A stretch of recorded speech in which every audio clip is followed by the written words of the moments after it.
Hi guys, welcome back to my channel. My name is Jasmine. If you're new here, I am a US IMG and I'm hoping to apply to OBGYN residency very soon.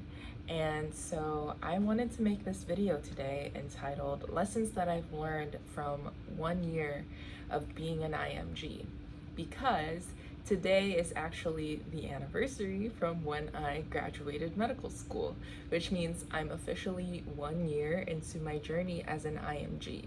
Of course, the journey began way before that, and it started when I decided that I wanted to do residency in the United States. But to officially commemorate this day of being 1 year post-grad and technically my first year of being an IMG, I wanted to make a video that shared 10 lessons from my 1 year of doing this IMG journey. So here are the lessons that I learned, and if you follow me on Instagram and TikTok, these tips might be familiar from a reel that I shared, but I think it's time to delve deeper into these tips and to share my 2 cents. So, lesson number 1, get your USMLE steps done early. If you can do it during your medical school years, then better. But I cannot stress this point enough. Getting those exams done and out of the way, and of course doing well in them, is such a huge weight lifted off of your shoulders. Don't rush, of course, but try to get it done as quickly as you can. Tip number 2. So tip number 2 is to network with alumni from your medical school that are practicing in the US quite early on. Don't wait until after you graduate. This is probably the next most valuable thing, especially if you don't get the scores that you want on your USMLE exams. So your network might actually literally save your life and open up doors for opportunities that you never would have known were there. And so having those connections can help you find observerships, get letters of recommendation, and find volunteering opportunities, etc. And it doesn't even have to be with necessarily physicians or people who graduated from your medical school.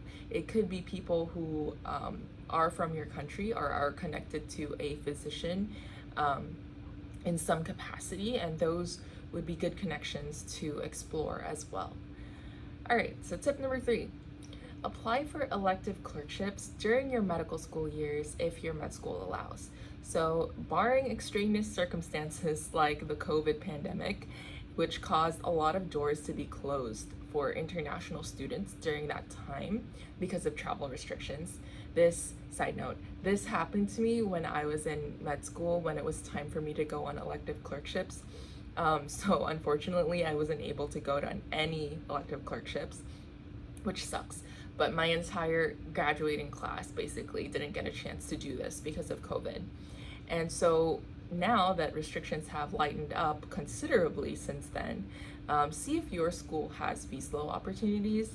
And if you don't know what VSLO is, it's basically the website where you can apply for away rotations during your clerkship year. So this is what is used by US medical students, and hopefully your school would have an account there too. All right, so next, number 4. Be prepared for long stretches of discouraging rejections and things not necessarily turning out the way you initially planned. And so having a good support system to help you through these challenging times is so crucial. And remind yourself that this path is really difficult and it's definitely not for the faint-hearted. So please be prepared for heartbreak, rejections, things moving slower than you expected, things not happening the way you imagined it, because, you know, it's just all part of the process. So next, tip number 5, Be prepared to spend a lot of money.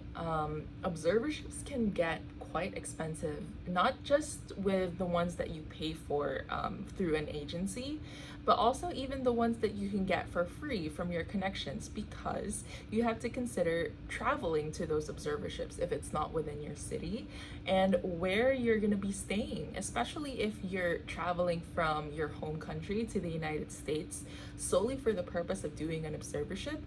That's going to end up costing you a lot of money. So it has to be done, but at the same time, be wary that it's going to cost you a lot of money. So be prepared. Well, this leads into my next point. So point number 6 is to be aware that there are a lot of scammers out there that are looking to exploit lesser informed IMGs for their time and their money. So when you find an opportunity online, do your due diligence and look up reviews of these programs, preferably from other IMGs who've also done that program themselves.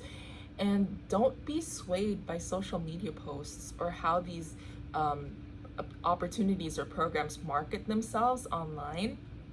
They are a business after all, and as much as they want to provide you with quality experience, they also want your money.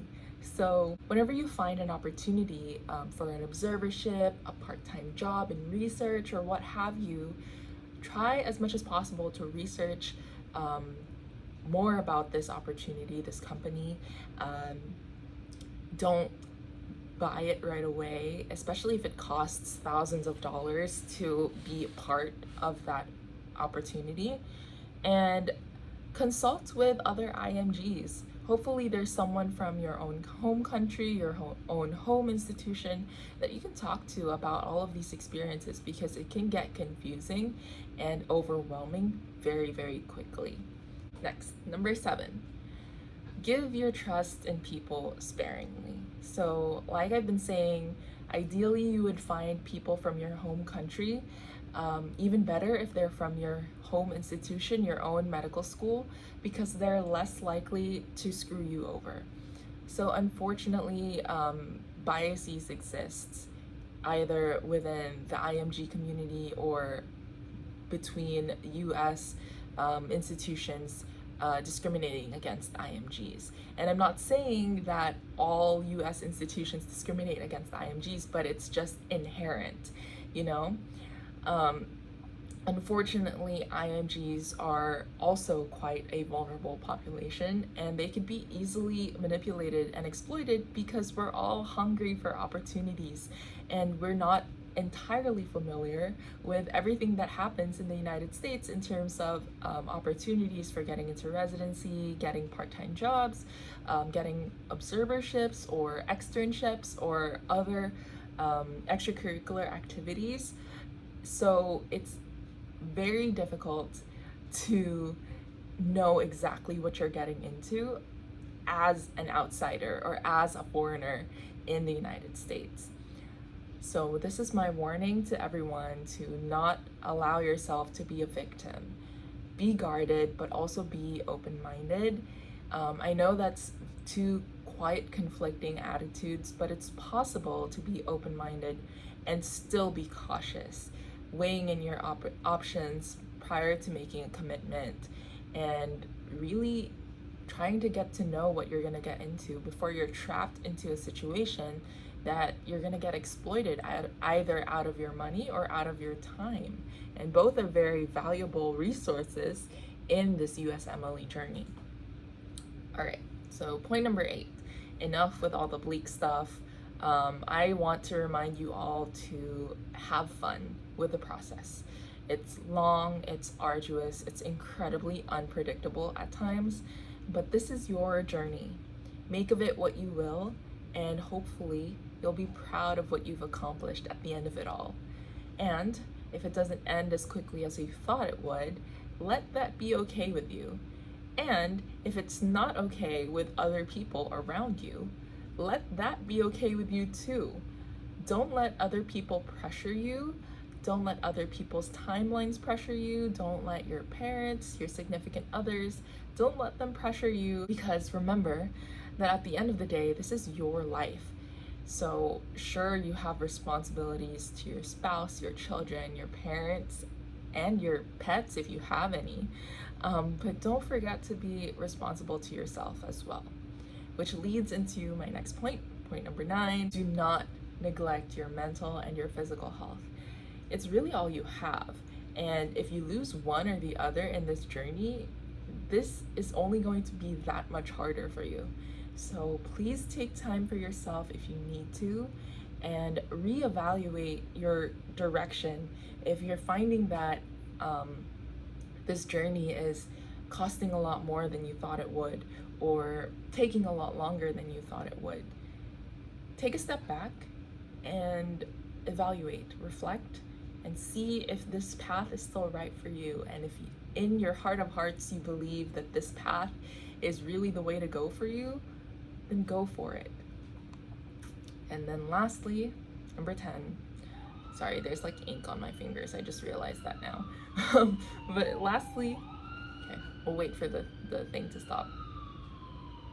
All right, I think the ambulance passed already. So point number 10. Lastly, absorb as much as you can from any and all experiences that you subject yourself to.